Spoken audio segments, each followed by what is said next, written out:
Justice delivered in Highland Park. Life in prison for the shooter who killed 7 people at a parade. The judge saying he was beyond rehabilitation. Even calling him a coward hiding behind a skirt, makeup, and an assault weapon. Robert Cremo III today was sentenced to 7 consecutive life sentences with no possibility of parole. He was also given a 50-year sentence for each of the 48 attempted murder charges in that deadly attack in 2022.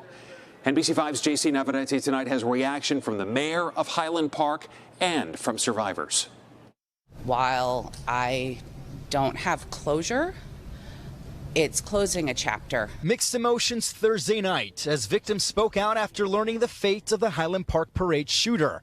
And while nearly 3 years have passed, those scars remain. I deal with pain every day. I have a now 6-year-old, and I can't run. True justice could never be done in this case. Attorney Lance Northcutt represents the family of Kevin and Irina McCarthy.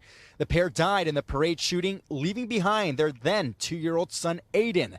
That child now having to bear life's milestones like kindergarten without his mom and dad.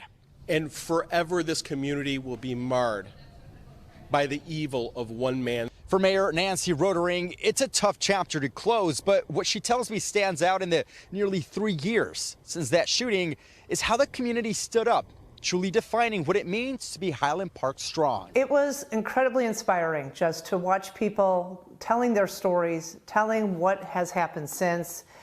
We know from the day of and the immediate aftermath, unbelievable acts of kindness and compassion and resilience. Rotering now shifting her focus on how to best honor those lost. We've talked to people in other communities who've been through something as devastating as this mass shooting in their own communities, and a lot of them have pivoted from a formal memorial to a day of community.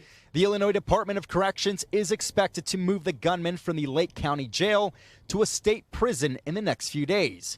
Besides wanting tougher penalties on mass shooters, some survivors are also calling for a nationwide ban on assault rifles. As for those still scarred by the gunman's hate, knowing he'll spend the rest of his life behind bars allows them to move forward without thinking of him ever again. At the end of the day, he's the loser. He's going to prison for the rest of his life, and we're never going to have to see him again. JC Navarrete, NBC5 News.